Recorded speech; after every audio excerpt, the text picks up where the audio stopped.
Hey, good morning to those of y'all who are to the west of me, and good afternoon on the East Coast. I'm Carolyn Davis. I am the director of the Vote Your Heart campaign at Faith 2020, and we're really excited today to welcome Reverend Amanda to chat with us about how to talk about talking about abortion and some events that she has coming up. So I'm going to go ahead and get us started and bring her in.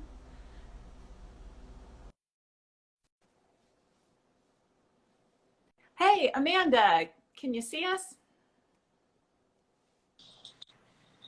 Hi, Hi, how are you? good. Can you see me okay? I can. Can you see me okay? Yeah, Oh, good. How are you doing? Thank you so much for joining us today. It's so great to meet online and across the interwebs. I know. Thanks for having me. I want to hear more about your all's campaign and goals too. Well, we have been super busy this week. I don't know if you've seen, we have been engaging a lot with women down in Texas, which is exciting for us because one of the things that inspired the Vote Your Heart project was talking with folks who have networks in Texas and a few other states who said to us things like, I feel like it's time for me to get more involved. I feel like there are Mm-hmm. people in my network I want to talk to about what's important to me. I don't want to fight with them. I'm sick of fighting with my uncle. Yep. But how do I have meaningful conversations as we approach the election season? And so it was in those conversations that we founded this initiative. And I'm Okay. excited to be talking with you today because one of the things that has also come up again and again are questions from folks about what does it mean to chat with folks in their network if they feel like abortion is key to the way they think about their political affiliations, their faith identity, just the way they kind of approach even their engagement with what it means to be an advocate for women. Yep. And I know that that's been on your mind too. So if you want to share a little bit with us about your work at Middle Church in Mm-hmm. New York, your background, where you're from, and how you came to be doing what you're doing. Sure. Yeah, I know my lighting's bad, so I apologize. But Oh, you're okay, fine. I hope y'all can hear me okay. It's like week 7 of the pandemic and I still don't have it figured out. But what can we do? You gotta get that ring light. What can we do? I know. Yeah.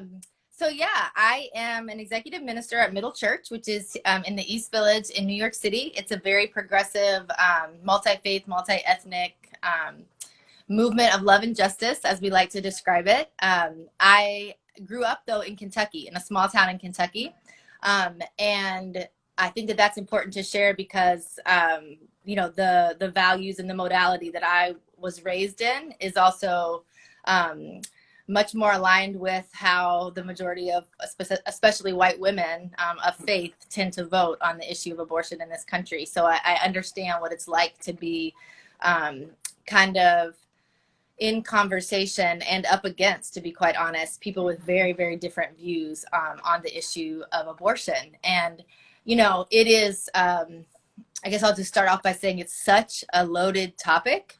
And I think that when we fail to just name that, I think people we're doing a disservice to the whole conversation. I think that's one of the things that I have found that why people don't engage it more is because it's so loaded and it's so heavy and it's personal and it's not personal, and without just failing to name kind of all the nuances and the complexity of the issue, I think we are contributing to the problem around the silence around it.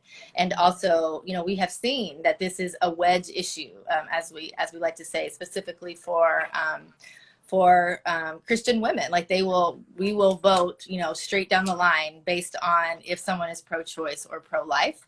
And that has not gotten us in the best place in this country. And we need to be talking about it. White women were the largest voting bloc in the 2016 election, and we will continue to be that in 28 states through 2060 or something insane. So we have a lot of political power, and we need to be talking about the issues that define us. Mm-hmm. We have had a couple conversations this week around abortion through the Vote Your Heart channel, and I chatted with Lisa Sharon Harper, an evangelical leader, on Friday night. And one of the things that we saw come up again and again, both in the comments from that conversation and in our own back and forth, was how much we take this question of abortion and whether or not it's right or wrong and pull it completely out of conversations about who has abortions, why, what are the circumstances that keep that process safe and one that is approached with compassion? What perceptions do we have about the way that kind of healthcare sits inside of a broader constellation of maternal healthcare, talking about reproductive loss, talking about safe communities, talking about what communities need to thrive and raise children in ways that they all come up with what they need to flourish, to have dignity, to be safe and well cared for. So we sort of, I think, are finding, right, this urgency in having a bigger conversation about these issues that moves us away from, is abortion right or wrong, and should women be thrown in jail for it? Should people who perform them be thrown in jail? That criminalization, right? Should we criminalize people who have miscarriages if we suspect that they were self-aborting, right? So, or having self-managed abortions. So what do you feel like as you chat with people, as you prepare? I know you have a workshop coming up next week. What kind of mythologies out there are you looking to kind of open up and interrogate? And then where do we go from here with this conversation? What's possible? Yeah, those are great questions. I think, I'm so grateful that you talked with Lisa about this also, and the intersectionality of the issue of reproductive justice is really kind of what I think is at the heart of this too. And I believe one of the things that really informs my faith and my activism is that we really actually can't look at any issue as just a single issue, because when we do that, we fail to understand our communal liberation, the fact that I am because you are, and that is a very biblical truth to me, and we see that in all the ways that community is lifted up in the Bible, but specifically even in just the Holy Trinity. Like we really actually only know who God is because we know who God is in relation to the Holy Spirit. We only really know who the Holy Spirit is because of the relationship with Jesus. And so, there within one of our tenets of our faith is this whole aspect of who we are in relation to another. And so when you think about that with the abortion conversation, you're so right that we cannot just make it a single issue, because it even of itself is laced with racism and sexism and issues of economic injustice. One of the most interesting things that is just not widely known, it's increasingly widely known because we're talking about it more, is that actually the whole foundation of the way that the religious right was formed was not around the issue of abortion. And a lot of people tell that story now. They say, they think, well, this is why we were formed. And so this is sort of the mythology and the ideology that we must follow in. And that's just simply not true. In fact, there were conservative people who were actually for reproductive justice in the 60s and even in the 70s. And the untold truth is that the moral majority formed because they wanted to keep Christian schools segregated. Right. And that's just flat out racist. And I think if we can begin to tell that story and to say, did you actually know that the whole reason that the religious right co-opted this narrative of abortion was because they knew that talking about saving unborn babies was safer than being outright racist? Does that change our conversation at all? How does that change our conversation? Then how can we start to see the individuals in the situation that then brings them to need to have an abortion or to want to have an abortion? How does that change it? And I think, knowing that race is always at play, knowing that gender is always at play, then how does that affect our conversation and who we might vote for and what laws we might want to make sure are intact or not? So I do think the intersectionality piece is so important, especially as we begin to understand that we know that actually this isn't an issue for the right that is about protecting unborn babies. I hate to say that. We just know that is true. That may be true for an individual who is voting. And absolutely, if that's the case, absolutely. I want you to hold that. I want you to have that deep desire to be able to protect unborn babies. But you have to also be an informed, educated voter. And that includes knowing that the people who are in power voting for this are doing it just to stay in control and just to stay in power. And in fact, they themselves have funded abortions. They themselves have had abortions, they themselves have gotten cured of COVID by using embryos from aborted babies. Donald Trump, just coming out this week. So like, He's done all of those things, I'm pretty sure. Exactly, yeah. Exactly. And so then there's also the economic piece, because who are the people who are going to be able to fund abortions? Because we know that they're going to happen. It's going to be white people, white women, and it's going to be wealthy people.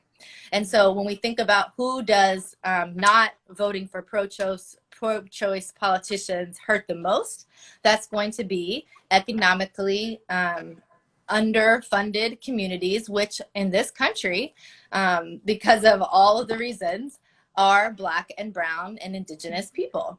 And so it's also an issue of racial justice. This conversation of reproductive justice is an issue of racial justice too. And so how can we expand the conversation to help people understand that connection, I think is really, really important as well. Absolutely. Like, I feel like we have to get real, right? And acknowledge, for instance, that 53% of white women voted for Trump. Like, Trump is in office because white women did it. Votes, right? Mm-hmm. Black women voted at something like 94%, Latinx women at like 69% for Hillary. Mm-hmm. So we have a lot of accounting to do. I don't think the vote, was purely based on abortion. We know, for instance, that only something like 11% of evangelicals and a similar percentage of the country are single issue voters on abortion, period, whether or not you will only vote for a candidate who agrees with you or on either side of the issue. So we know that's not the only thing that was motivating the vote, but we certainly know that the conversation is far more live within certain communities of women, particularly communities of women who are shaped and formed by certain kinds of religious communities where that's at the forefront. As you said, right, strategically, that there's a political background to that. That is really raised, even if the average woman doesn't know that. So we've got some work to do. Yeah, absolutely. To how to listen better to Black, Indigenous, people of color communities to understand what's at stake. Absolutely. And I think that's what I hope that people take away from conversations like this too is, what's the priority here also? Like, I am so for someone saying, I actually don't want to kill unborn babies. Fine.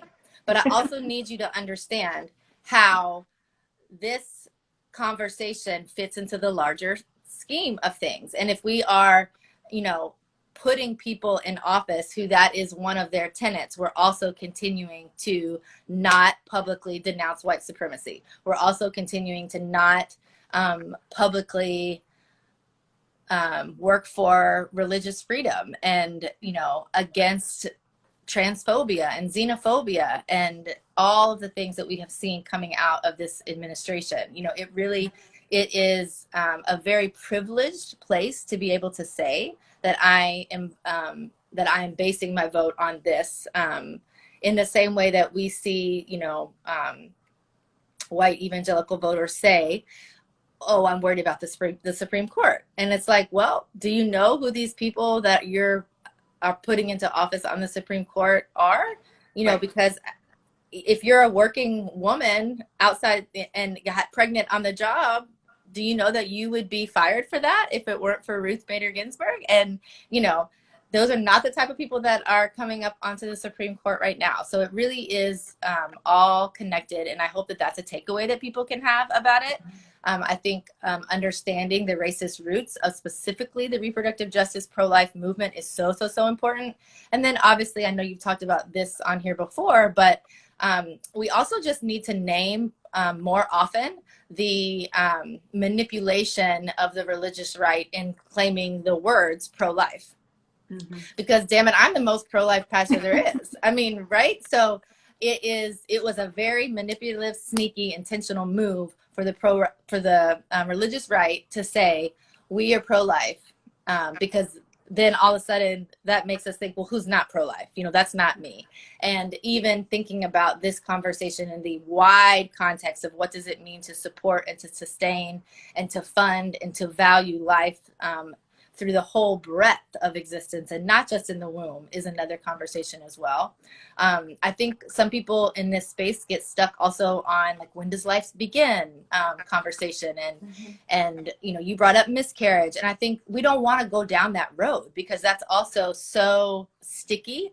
And, we could also say every time you have sex and you use any type of protection or whatever, you know, you could be arguing that you are not letting life flourish. I mean, that is a sticky, you know, that is a very, very sticky road that we just don't want to go down. So I hope that people can take away from conversations like this too, that you can be someone who can hold that you don't love abortion and that you hope that that's not an option for people, and also be a pro-choice voter. Because those two things can exist together. You know, it's not the same thing to say that I am a person. You can say at the same time, I'm against abortions and I'm a pro-choice voter. Those two things can exist together. And I think helping people understand that that is a possibility is also really important in this space. I'll say one more thing and then I'll be quiet. You mentioned that there's a couple of workshops coming up that I'm part of, and I want to make sure anybody listening can know that they can be a part of them too. The first one is tonight, actually, and it's specifically to kind of hit at this thing that you mentioned, which is, you know, 43% of white women elected Donald Trump.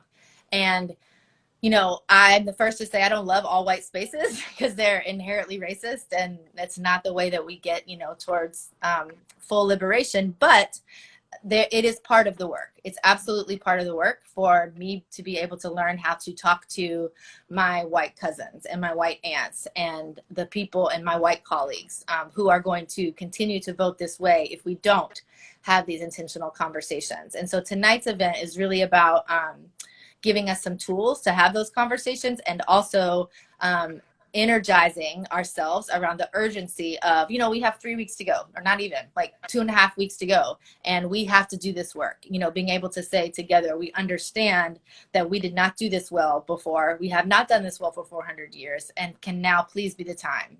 It's kind of the point of tonight. And then on Monday night, I'll be having a conversation with 2 other women specifically about abortion. You know, how do we do this? Like, we're going to go even deeper. We're going to look at some articles. We're going to look at some common myths that are out there. You know, because I am a pastor, I will be speaking from the faith perspective about how do we do this well. And that event is at 6 o'clock on Monday night. And you can DM me or head to my profile for info on both of those events.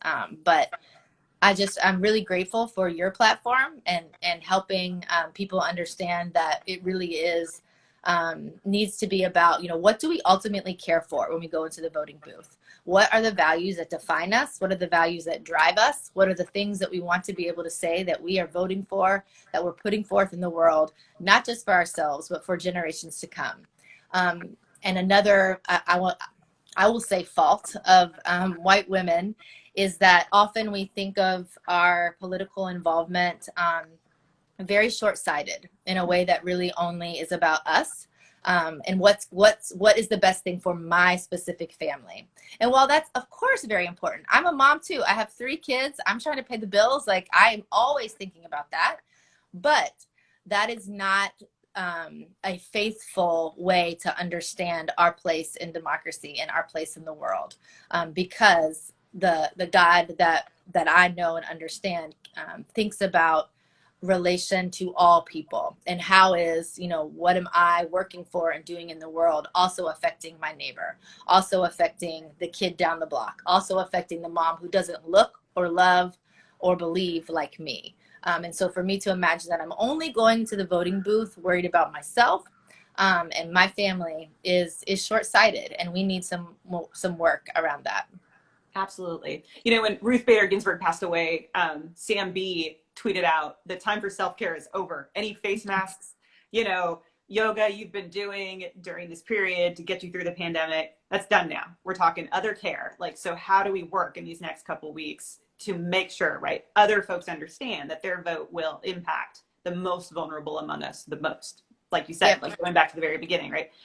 For instance, on the issue of abortion, rich white women will always have abortions because they can pay for them and they can fly to where they're accessible. Yep. When you take that option away, that freedom to access the healthcare that you need to make the decision that's right for you and your family, because we know women who have abortions are often already mothers. folks who already are denied access to certain kinds of resources, who have not had affordable health care made available to them because their state has chosen not to expand Medicaid, for instance, do not get those same options. So when we pull the lever for leaders that can expand healthcare, that are committed to making sure that families have what they need to thrive, that aren't going to let childhood nutrition benefits expire or domestic violence provisions expire, then we're making this choice to make sure the most vulnerable among us are cared for. And by doing that, we're all cared for. Yeah, absolutely. Okay, so I see we've got like 16 people joined with us. Welcome, everybody. Thank you so much for being here. I want to encourage anyone who's got a question to throw it in the comments. And while folks think about questions and put them in there, Amanda, can you tell us a little bit about an example of a time where you've seen the conversation around abortion and what we owe one another kind of open up? What made it change? Could you tell a story? Yeah, that's a great question. I think, I've had several conversations where people understanding that you can still not love abortions and not have to vote for pro-life politicians because they begin to understand the harm that is associated with that type of policy making, and because they've been able to understand how the actual pro-life movement was founded and how it perpetuates the patriarchy and white supremacy, and then they're able to say, oh, okay, well, all right, I get that. Actually, I don't want to be about that. I don't want to perpetuate those things, and I'm okay now understanding that I can vote differently and still not love abortions and still think that like that's not what I would choose for myself. And so I think when people can begin to understand too that like it really, from a policy standpoint, comes down to who has the power to make a decision about someone's body. Like I think if we can, when I've been able to kind of just get to a place with that with people too, it's like ultimately I'm so happy for Susie to have the ability to say I don't want an abortion. Like that's really what it's about. It's about giving every single woman the ability to say what they want for their own body, and fine if that's what they don't want an abortion, totally fine. So I think also when the conversation has shifted has been when people are able to connect that is actually what it means to be a feminist, to understand that every woman has the own agency to make the best decision for their life, not to be told not to have an abortion, not to not have an abortion, but to understand that every woman knows for themselves, you know, what is best for them. And so when people have been able to connect even the feminism piece to it, I think that has been a transformative moment. Am I less successful than I am successful in this? Absolutely. And so I think, you know, if I'm entering this conversation in like I'm going to change a voter today, I'm definitely going to change, you know, how somebody feels about this ultimately, then I will set myself up for failure, because that really doesn't happen, especially like in a one-off conversation.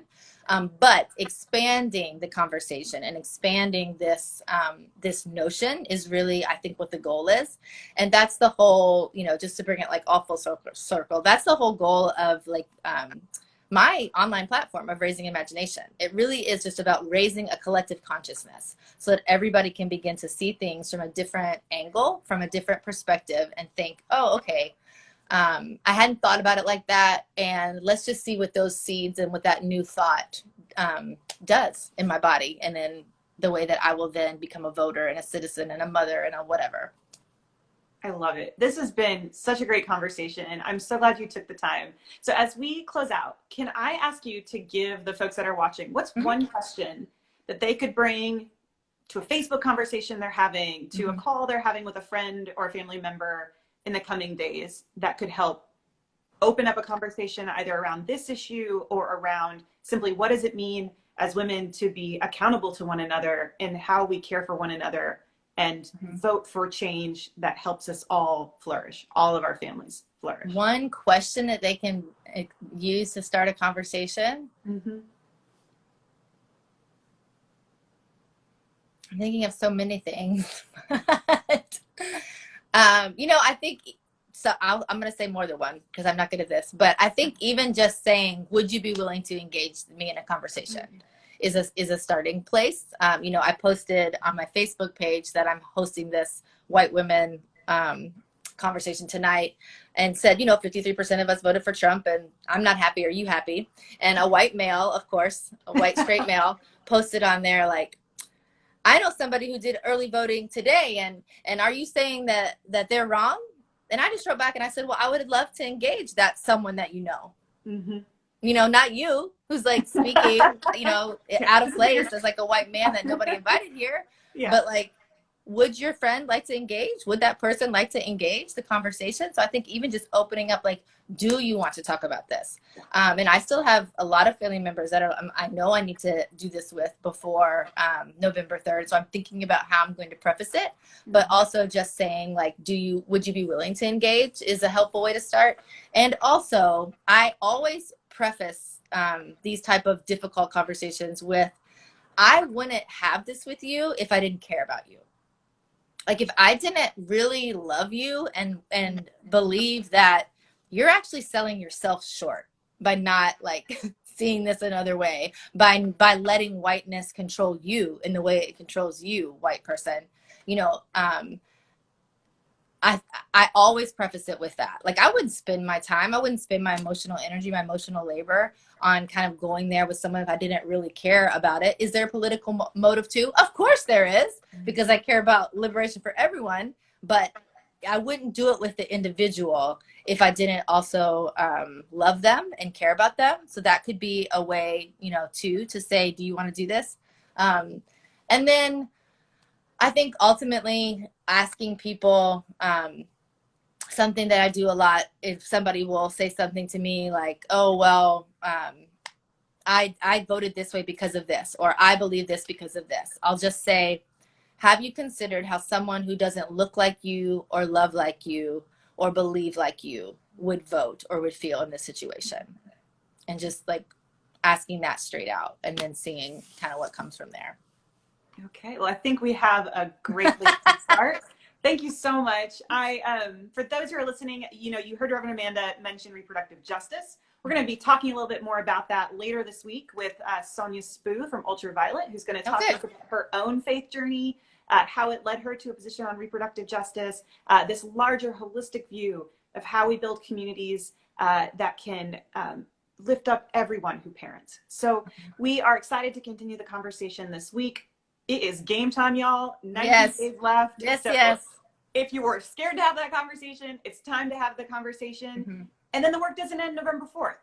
This is a long-term set of conversations that we need to have to continue to come to a place where we can be, as white women, better allies, that we can be as members of our community, builders, repairers of the breach. And so much to come. Thank you so much. Amanda, blessings on your workshop tonight. Excited about your next workshop on Monday. And like Amanda said, if you go to Raising Imagination, you can learn more. And we've also got information out in our newsletter today about that workshop, and we posted it on the site. So looking forward to that. Thank you so much. You're welcome. Have a good day, everybody. Bye. Bye.